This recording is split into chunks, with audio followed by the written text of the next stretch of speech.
পরগনা জেলায় রাতের বেলায় কুকুরে গরুর একটা হাড় নিয়ে মন্দিরে বসে খেয়েছে। কি খেয়েছে? মরা গরুর হাড়। কিছু অতিমান হিন্দু বলল, হ্যাঁ মোল্লার ছেলেরা হিংসা করে আমাদের মন্দিরের ভিতরে গরু হাড় পুড়ে দিয়েছে। কে সবে কি হবে না বলুন? এলাকা গারমা গারাম। হ্যাঁ কেন আমাদের কুদেই করলো? 10টা ছেলেকে অ্যারেস্ট করা হলো বাছাই বাছাই করে। জেল দেওয়া হলো কলকাতার আলিপুর। হাতটাকে তদন্ত করা হলো, ময়না তদন্ত করা হলো, ডিএনএ করা হলো। পরীক্ষা করে দেখা গেল হাতটা জিন্দা গরুর হাড় নয়, মরা গরুর হাড়। উকিল দাঁড়িয়ে বললেন, ইওর অনার, মুসলমানেরা গরু খায় এটা সত্য, কিন্তু গরু জবাই করার আগে গরুর হাড় পা আগে বিক্রি হয়, হয় কি না? হ্যাঁ ভাই, জবাইয়ের আগে পা কিনে নেন হলো।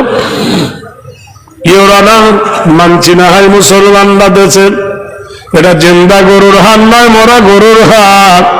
মরা গরুর হাড় কুকুর এনে ঢুকেছে মন্দিরে, তাই মুসলিমের দোষ।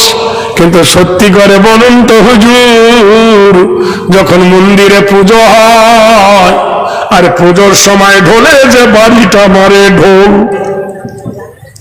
ঢোলে কিসের চামড়া? ছাগলের চামড়া না মুরগির চামড়া? গরুর চামড়া। এইবার বলে জিন্দা গরুর চামড়া না মরা গরুর চামড়া? তাহলে মরা গরুর চামড়া হলে ফেসে যাবে, ফেসে যাবে। কথা বুঝুন কি?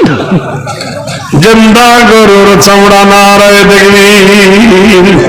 পরে ঢোল বাজাইতে গিয়ে নিজের ঢোল বেজে গেছে। ইওর অনার, কুকুরে গরুর হাড় ভরেছেন মন্দিরে, তাই মুসলমানের দোষ হলো।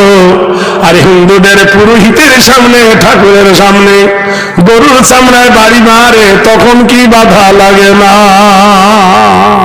মামলা ঝিসমিস, যা যা যা সব বেরিয়ে যা। জেনে রেখে দিও বন্ধু, কোরআন জানিয়ে দিয়েছেন। কোরআন বলো তোমার বাড়ি কোথায়?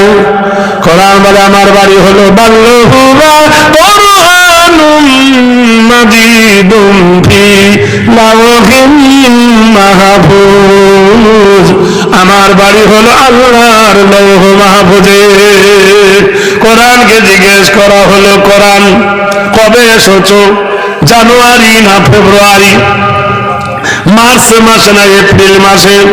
কোরআন বলে দেন, শাহরু রমাজানাল্লাযী উনজিলা ফীহিল কোরআন। আমি এসেছি ওই মাসে গো, যে মাসের নাম হলো রমজানুল মুবারক। ও কোরআন তুমি বলো, রাতের বেলায় এসেছো না দিনের বেলায় এসেছো? কোরআন বলে দেন, ইন্না আনজালনাহু ফি লাইলাতিল কদরি। নিশ্চয় আমি নাযিল হয়েছি কোরআন ওই রাত্রিতে, সেটা হলো কদরের রাত্রি। ওয়া মা আদরাকা মা লাইলাতুল কদর। লাইলাতুল কদর কাকে বলে জানো? লাইলাতুল কদরি খায়রুম মিন আলফি শাহর। যে রাত্রিটা হলো 1000 মাস অপেক্ষায় উত্তম। আচ্ছা,